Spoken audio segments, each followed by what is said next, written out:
All right. Hey, friends. Welcome back to Happy on Purpose. I'm Janesse, your host, and today I get to sit down with someone who is all about creativity, connection, and community joy. My guest is Christine Kashuba, a local artist who started the First Friday Art Trail here in Vernon.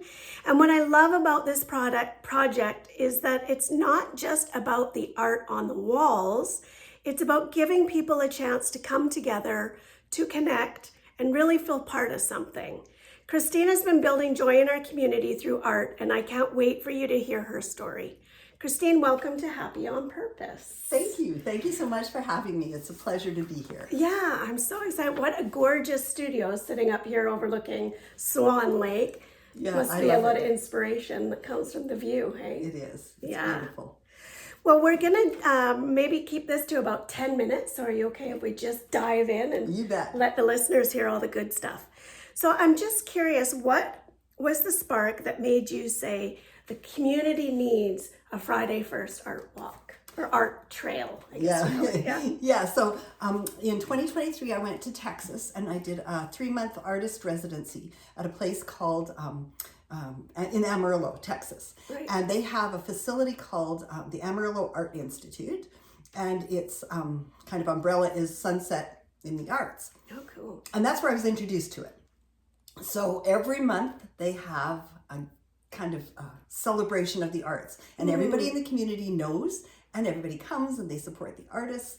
And so when I came back from that experience, I was like feeling, I knew when I went I was going to have an adjustment, but when I came back I thought, oh, I'll just pop back into my life and everything will be just like it was before. Yeah. But it wasn't. It's like, oh, I really miss that celebration of community And the connection, right, of like-minded artists and people, creatives, I guess. Eh? Yeah. And so in that, it was a big facility that actually has 16 artist studios.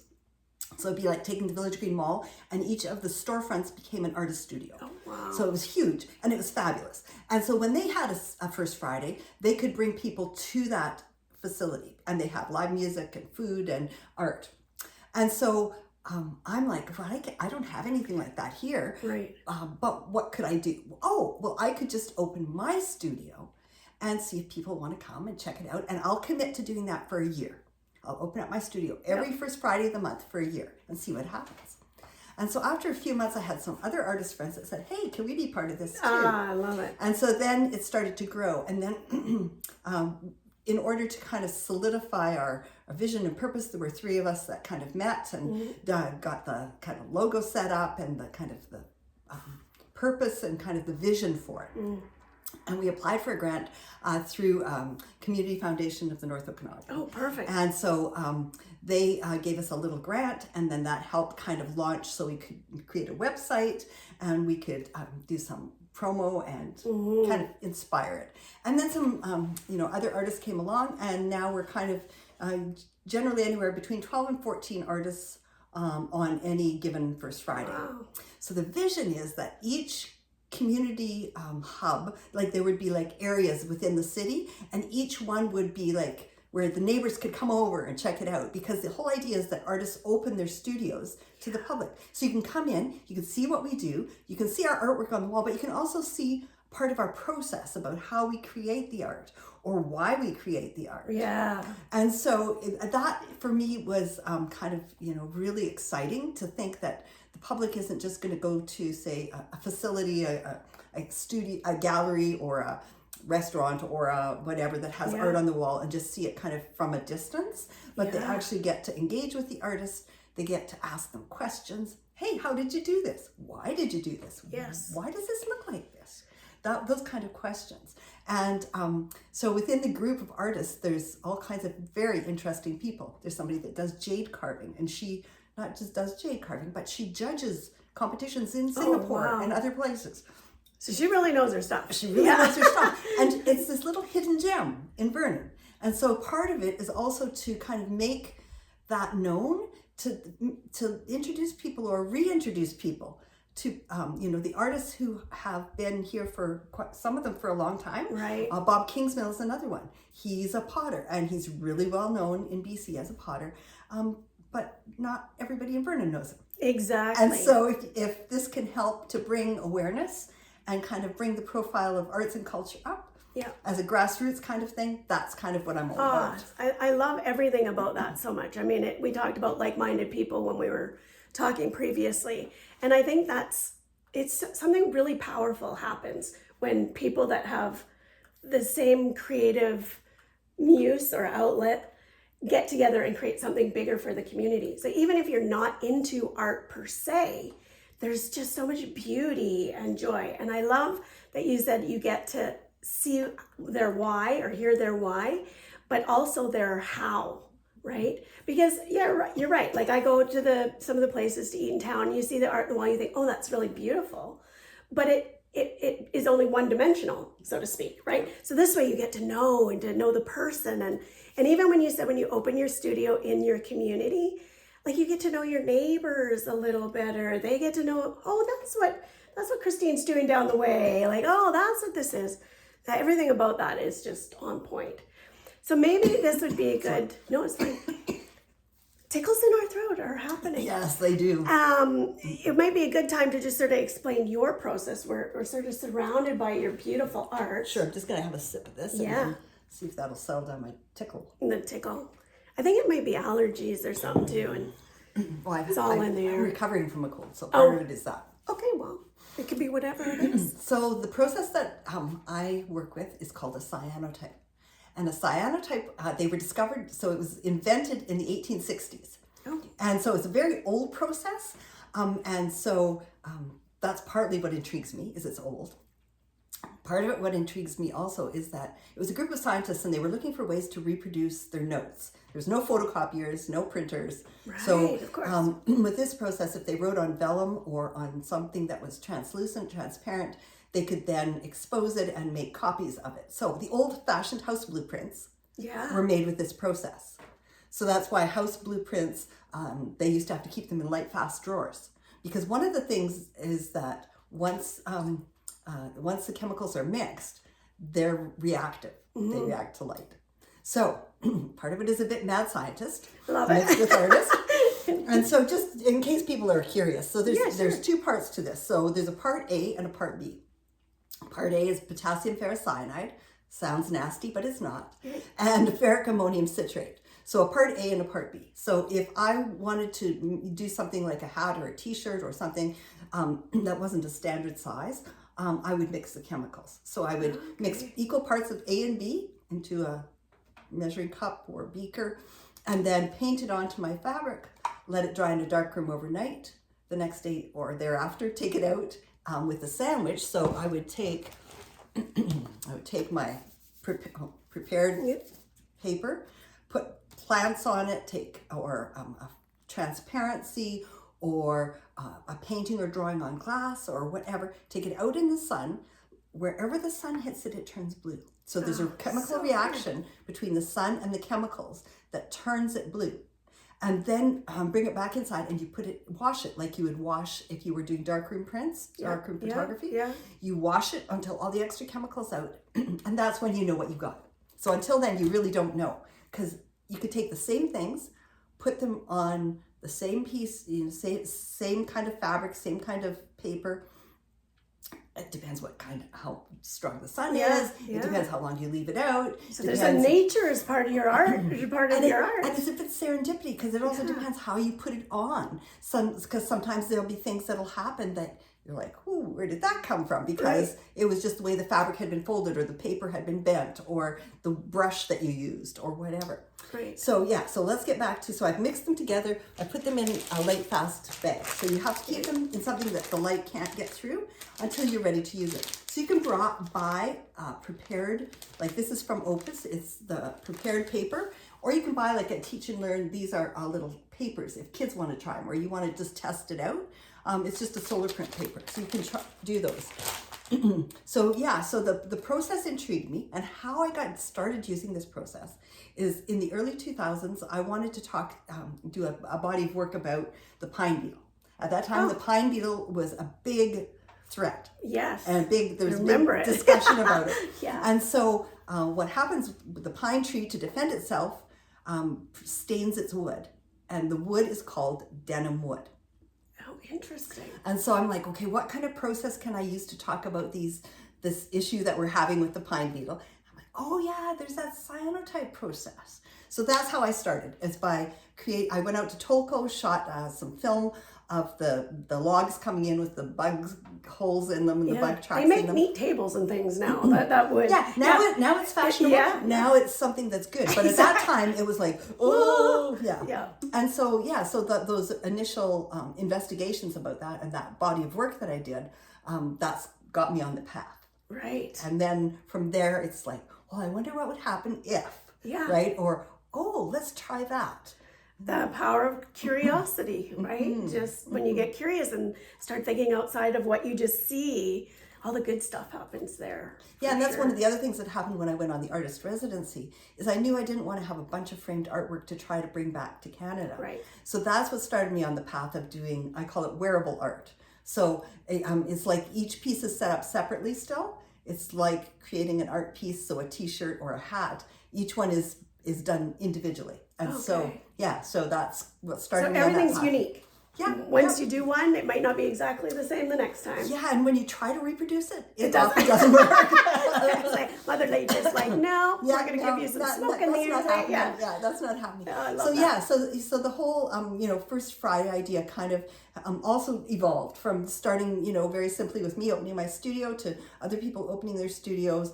To one of the artists early on had a studio at Gallery Vertigo. So Gallery Vertigo was open. Her studio was open there. Kaitani House has artist studios, artists in residence, and they've opened that up for artists. Oh, wow. Their artists to be in the First Friday Art Trail, and the Public Art Gallery also has pop-up artists. Okay. And so it's not just individual artists. Although that's how it started. Yeah. And it will continue to feature individual artists, but it's also at some of the other locations that so people can go and see all kinds of things. Oh, that's so exciting.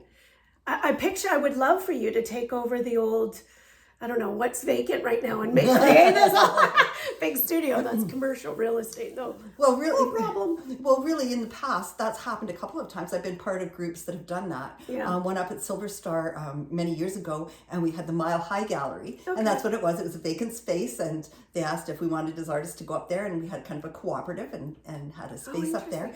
And then there's been other ones as well, where there's spaces downtown, let's say, and the Okanagan Artists of Canada went and filled the space. This is and did a big deal. Popped it can up. Be, yeah. Popped up, and so there's all kinds of inventive people. Yeah.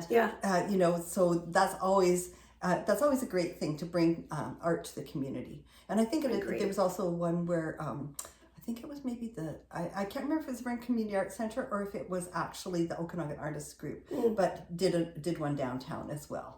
Nice. And it was in the old Jake's Jewelers building. So all kinds of never know. No, you don't. Know. Yeah. So what do you hope someone new would take away from the experience of the First Friday? Well, I would hope that they would have an attitude of curiosity and exploration, and come and just ask their questions. Yeah. Like, so don't be shy. How do you make art? Yeah. Why do you make art? Yes. How do you figure out what to do?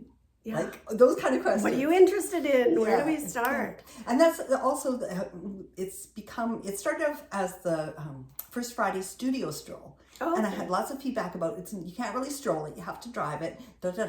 And the North Okanagan and Vernon have become a trail capital.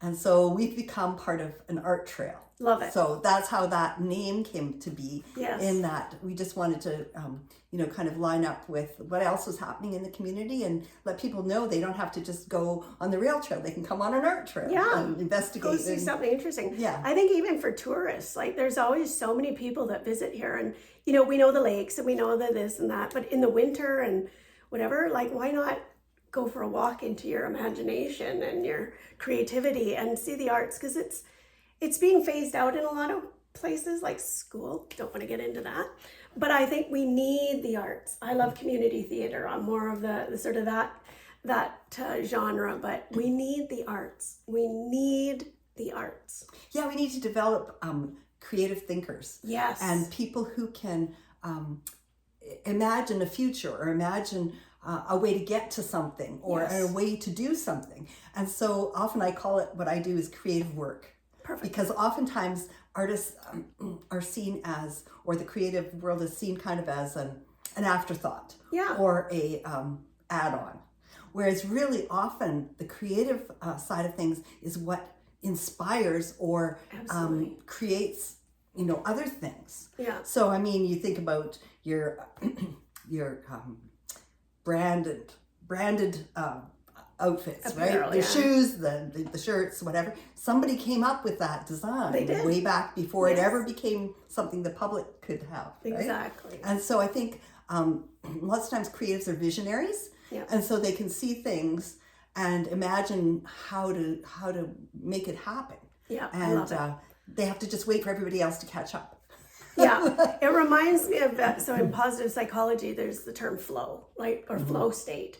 And so that's what comes to my mind. It's that when you have this super focus on something that you love, I get goosebumps, super focused on something that you love, and it opens up and expands parts of your mind, or maybe quiets old parts of the brain, so that more ideas, like you say, like critical thinking, creativity, coming up with new ideas, even like you said, maybe, you try it's a different sunlight, it's a different this, what comes out? Well, is it good enough? Pardon me. So it's also a lesson in accepting things as it is. Right? That is true. I think it's Bob Ross, right? Happy little mistakes. Yes, Yeah. that's it. Yeah. Bob he's quite the character, that guy. Yeah. I Yeah, love his so- stuff. So I love that we talked about that. Did you want to maybe let us know who is up and coming this Friday? Because this is the first Friday of the month, Yeah, which so- is what it's called. It's not the first in the inaugural. It's the first Friday of every month that this happens. Yeah, so this one is September 5th. And then the next one is October 3rd, and that's part of Culture Days. So the next one is going to be part of Culture Days. This one, some of the artists that are involved in this one, Mandy Ehrman, she does bright, colorful acrylics. Sue Shearer, she does stained glass, Tiffany stained glass, Oh, I and she love does stained all glass. kinds of stained glass, and she'll do custom work. Lisa Naj, and Lisa does all kinds of bright, poured acrylics, but she's now doing a lot of jelly plate printing. Interesting. And so she does that. Jerry Marchand is a very deep thinker, and so his artwork is very kind of meditative. Yeah. And so he's on as part of this. Mary Tremaine is known as a potter in Vernon, but she also is a painter, and now she has a studio at Gallery Vertigo, so she'll be there at this time. At the Vernon Public Art Gallery this time is Rhonda Neufeld, and Rhonda Neufeld is a printmaker, and she's actually doing a little mini workshop. So if people want to know about printmaking and her process, she's starting at 1:00, and she's going to actually talk about all the different aspects of her printmaking. Okay. And so that's So gonna go be- learn something. That's right. And is there a fee? I forgot to ask. Is there a fee? No, it's all free. So the artists open up their studios. There's no charge for that. If you want to buy art, they're Yeah, happy to please take your buy money. the art. Please. They're happy to take your money Yeah. for sure. But that's not really just the focus. The Right. focus is more about opening up the studio, connecting with people, and and some of the artists that are usually part of it this time for September are away. So Deborah Wilson's doing a jade workshop elsewhere. Okay. Heidi Thompson is doing screening her film about Sveva Kaitani at Art Walk in, so a shout out to Art Walk in Winfield. Right. That's happening. And that is a really good program. Yeah, and you can, Yeah. well, you don't have to go Friday to there. You can go Saturday or Sunday. Yeah. Come Come to Vernon and Friday. Come Yeah. together, or do it all. Yeah. Whatever you like. And Julie Oakes is really involved in other things right at the moment, but her studio is usually open, and she's a very interesting person as well. And she also has very deep connections to New York and other places, and Heidi Thompson has shows in Europe. So there's people that have real great skill and great knowledge. And so my challenge to you is come check it out and come on the art trail. Investigate it. If you want to know how to find the map, there's an interactive map. And so our website is called First Friday Okanagan. Yeah. because we didn't want to keep it just to Vernon, because we already had Vernon and Coldstream artists. We're like, Right. ooh, if other people want to do this, then we want to make it broad. So it's First Friday Okanagan, and there's an interactive map. There's pages about each of the artists there that you can, if you want to know more about each individual artist. We have a Facebook group and Facebook page, and I'm trying to figure out how to do all those things. So sometimes, well, and I'll link what I can find in the comments, Yeah. so it'll be easy for you to the and we listeners do to find it. Yeah, we do have a First Friday Art Trail event, so you can search that on Facebook. And it's a really great way to connect. As an artist, I love it when people come and ask me questions, because it kind of rejuvenates me and makes me think, oh, why did I do that? Or, ooh, that might be something I should try. Right. And often the artists that you come and see, like Nancy Vince, for example, she's out in near Lavington. She's in Coldstream, but near Lavington. But she does sublimation. So she takes her original artwork, and then she takes it and puts it onto things like mugs and puzzles and all kinds of things. And she'll show you or tell you about that process and how she came to do that. And so her art is called Happy Art. So we love happy art. Yeah. So it's worth the drive to go out and see Nancy, right? Okay. And so it's good to, for me. It's good for us as artists. It kind of revives us and re-energizes us, and it's good for you who come, because absolutely you get to see some crazy great art and learn some new things. Well, that's amazing. I'm so grateful for your time. So I'll ask you one last question, and then maybe we'll wrap it up. It's a little bit of a playful one. So if someone wandered into one of the studios or up for the first art trail, what do you want them to feel as they stumble out? As they stumble out or as they stumble in? Once they've come and they've seen and they've done the artwork or the art walk, let's just say, or trail, what would you like them to feel?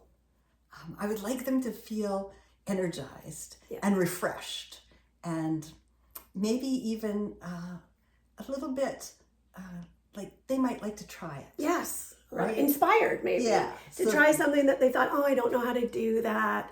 Go talk to somebody that, like you were saying, we got some big talent here, really big talent. So go and learn from the professionals, the people that are creating these gorgeous things right here in our town, and make sure you leave some feedback if you do go.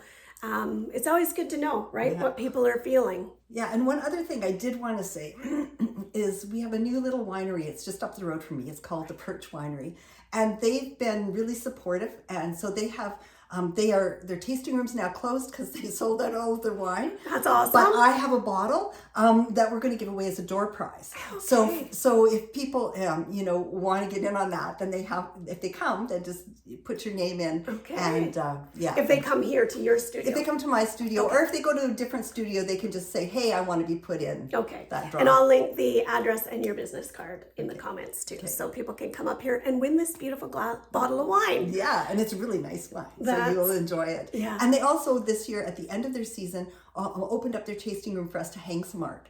So when it's open again next year, there will be some art representing the First Friday people. Love it. Keeping community together. Yeah. That's what we're doing Inspiring here. Community. Inspiring community, maybe a better way to. And letting the community know that arts and culture are alive and well, and inspiring people along the way. Yeah, perfect. Well, that's amazing. So Christine, thank you for being here and sharing your story. Friends, if you're listening and inspired, go check out First Friday Art Trail and experience for yourself how connection and joy can show up in unexpected places. That's for sure. Thanks.